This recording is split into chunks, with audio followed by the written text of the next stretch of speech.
Iran पर America के संभावित हमले की खबरों के बीच राष्ट्रपति डोनाल्ड ट्रंप का एक बयान सामने आया। न्यूक्लियर को लेकर ईरान प्रमुख अयतुल्लाह अली खामेनेई को अमेरिकी प्रेसिडेंट ने अल्टीमेटम दे दिया है कि अगर सार्थक समझौता नहीं किया गया तो तेहरान को इसके गंभीर परिणाम भुगतने होंगे। उन्होंने यह भी कहा कि ईरान के पास परमाणु हथियार नहीं हो सकते, ये उसको सीधे तौर पर साफ कर दिया गया है। अमेरिका और ईरान के बीच संघर्ष की आहट बढ़ती जा रही है। डोनाल्ड ट्रंप ने 2 एयरक्राफ्ट कैरियर बेड़ों को ईरान की खाड़ी पर तैनात करने के आदेश दे दिए और इसके बाद दोनों देशों के बीच तनाव चरम पर पहुंच गया है। ईरान ने भी होर्मुज़ जलसंधि में एक युद्धाभ्यास कर इस क्षेत्र को पूरी तरह से बंद करने के संकेत दिए, जो वैश्विक तेल सप्लाई में बाधा पहुंचाने वाला कदम साबित हो सकता है। यानी अमेरिका से लेकर के यूरोप और अफ्रीका से लेकर के पूरे एशिया के लिए आने वाले दिन कूटनीतिक स्तर पर काफी अहम होने वाले हैं। ट्रंप ने बोर्ड ऑफ पीस की बैठक में कहा कि ईरान के साथ बातचीत बहुत सकारात्मक रही, हमको एक सार्थक समझौता करना होगा वरना परिणाम बहुत ज्यादा गंभीर होंगे। हम ईरान के साथ कुछ काम करना चाहते हैं लेकिन उसके पास परमाणु हथियार नहीं हो सकते, ये उनको स्पष्ट कर दिया गया। और ट्रंप ने आगे कहा कि ईरान को लेकर अगले 10 दिन में तस्वीर साफ हो जाएगी। अमेरिकी प्रेसिडेंट डोनाल्ड ट्रंप ने अपने शीर्ष सलाहकारों के साथ हाई लेवल मीटिंग के बाद ईरान को 10 दिन के भीतर परमाणु कार्यक्रम पर समझौता करने का अल्टीमेटम दे दिया। और सूत्रों के हवाले से जानकारी यह भी मिल रही है कि ट्रंप प्रशासन ईरान के खिलाफ बड़ा युद्ध शुरू करने की करीब पहुंच चुका है और ईरान में संभावित अमेरिकी सैन्य अभियान लंबा खिंच सकता है, जो बीते महीने वेनेजुएला में शुरू हुए टारगेट अटैक की तुलना में पूर्ण युद्ध जैसा नजर आएगा। ऐसे में यह जानना अहम है कि आखिर अमेरिका और ईरान के बीच हालिया विवाद क्यों और कब से उभरा है, अमेरिका की तरफ से कौन से हथियार और बेड़े पश्चिम एशिया की तरफ भेजे गए हैं, ईरान इस स्थिति से निपटने के लिए कैसे तैयारी कर रहा है और अगर दोनों देशों के बीच संघर्ष होता है या स्थिति तनावपूर्ण बनती है तो आगे इसका क्या असर हो सकता है। ईरान अमेरिका के बीच तनाव ईरान में महंगाई को लेकर विरोध प्रदर्शनों और उसके खिलाफ सरकारी कार्रवाई के बीच बढ़ा। तनाव की एक और वजह इस दौरान अमेरिका की ओर से पश्चिमी एशिया में की गई सैन्य तैनाती भी मानी जा रही है, जिसके जरिए अमेरिकी प्रेसिडेंट डोनाल्ड ट्रंप ईरान के अयतुल्लाह अली खामेनेई के शासन को खत्म करने की चेतावनी दे रहे हैं। इन सब के बीच ईरान का परमाणु कार्यक्रम हमेशा से ही दोनों पक्षों में तनाव का बड़ा कारण रहा है। अमेरिका ईरान को परमाणु हथियार हासिल करने से रोकना चाहता है और राष्ट्रपति ट्रंप एक नए परमाणु समझौते के लिए दबाव बना रहे हैं।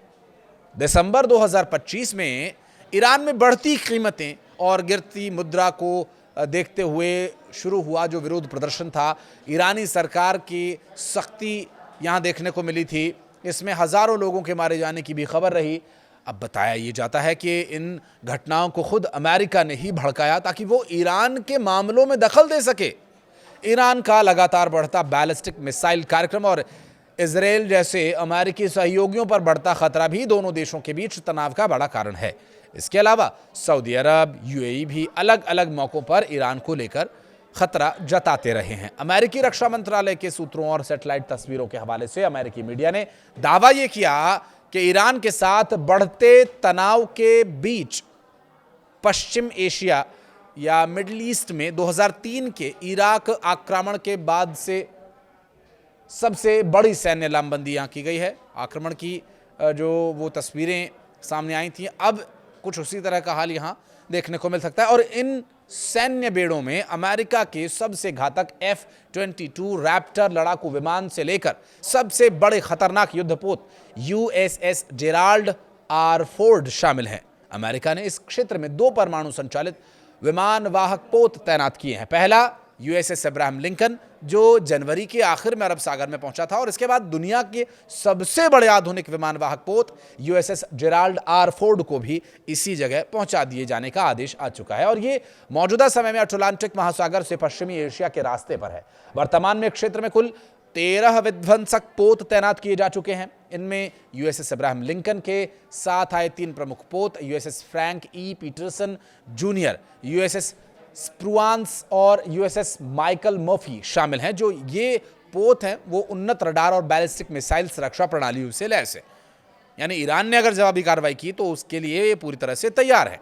अमेरिका ने बड़ी संख्या में F-22 रैप्टर और F-35 लाइटनिंग जैसे स्टील्थ फाइटर जेट्स तैनात किए हुए हैं और इनके अलावा F-15, F-16 फैल्कन लड़ाकू विमानों की स्क्वाड्रन भी यहां पर भेजी गई है और हवाई अभियानों के संचालन के लिए E-3 सेंट्री अवाक्स टोही विमान, KC-135 रिफ्यूलिंग टैंकर्स, E-11 युद्ध क्षेत्र संचार विमान तैनात किए गए हैं। जॉर्डन के मुवाफाक सॉल्टी एयरबेस पर कम से कम 5 MQ-9 रीपर ड्रोन्स देखे गए हैं। इसके अलावा डिएगो गर्जिया द्वीप पर B-2 स्टील्थ बमवर्षक विमानों को भी हाई अलर्ट पर रखा गया है। इन्हें B-2 बमवर्षक विमानों के जरिए अमेरिका ने पिछले साल ऑपरेशन मिडनाइट हैमर को अंजाम दिया गया था और ईरान के परमाणु ठिकानों पर GBU-57 बॉम्ब बरसाए गए थे। अमेरिकी युद्धपोत टॉम हॉक क्रूज मिसाइलों से लैस है, जिनका इस्तेमाल पहले भी ईरान के परमाणु ठिकानों पर हमले के दौरान रक्षा व्यवस्थाओं को ध्वस्त करने के लिए किया जा चुका है। ईरानी मिसाइल के जवाबी हमले से सुरक्षा के लिए पेंटागन और क्षेत्र में अतिरिक्त पैट्रियट और एयर डिफेंस सिस्टम थार्ड हवाई रक्षा प्रणालियां तैनात हैं। विमानवाहक पोतों पर इलेक्ट्रॉनिक वॉरफेयर विमान AN/SLQ-25A निक्सी जैसे डिकॉय सिस्टम्स भी मौजूद हैं, जो दुश्मन के हथियारों को भ्रमित कर सकते हैं और अपने किसी भी हथियार को हमले से बचा सकते हैं।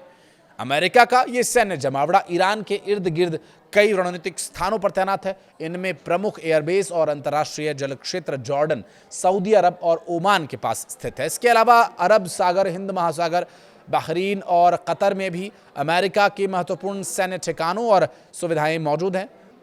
पूरे पश्चिमी एशिया क्षेत्र में लगभग 30 से 40 हजार अमेरिकी सैनिक तैनात हैं। वर्तमान स्थिति को देखते हुए दावा यही किया जा रहा है कि अमेरिका कभी भी हमला कर सकता है, लेकिन इतिहास क्या कहता है? वियतनाम का युद्ध याद कीजिए। वियतनाम जो कि ईरान से बहुत कम साधन संपन्न था और बहुत पहले की वो बातें, उस वक्त भी अमेरिका के सैनिक बहुत ही अत्याधुनिक हथियारों से लैस थे उस वक्त के लिहाज से भी, और आज भी वही स्थिति है। लेकिन अमेरिका को वियतनाम में नचा दिया था उनके सैनिकों को वियतनामियों ने, और ईरान में भी अगर कुछ ऐसी कोशिश की गई, हालांकि अमेरिका बाहर से हमला करके पूरी तरह से ध्वस्त करने की कोशिश करेगा, जो कि अंतर्राष्ट्रीय स्तर पर उसे जवाब भी इसके लिए देना होगा। अब जो उसकी कूटरचित साजिश है वो कितनी कामयाब होती है तो बहरहाल आने वाले वक्त में पता चल ही जाएगा। लेकिन एक इस्लामिक शासन को रोकना, एक अपने सहयोगी के लिए एक देश पर इस तरह से दबाव बनाना और वहाँ की जो अंतर्राज्यीय या देश के अंदर की जो कानून व्यवस्था उसे पूरी तरह से झकझोर कर रख देना, ये कहाँ तक उचित है? कुछ कहना चाहे तो बताइएगा कमेंट सेक्शन में। वीडियो को यहाँ तक देखने के लिए बहुत धन्यवाद।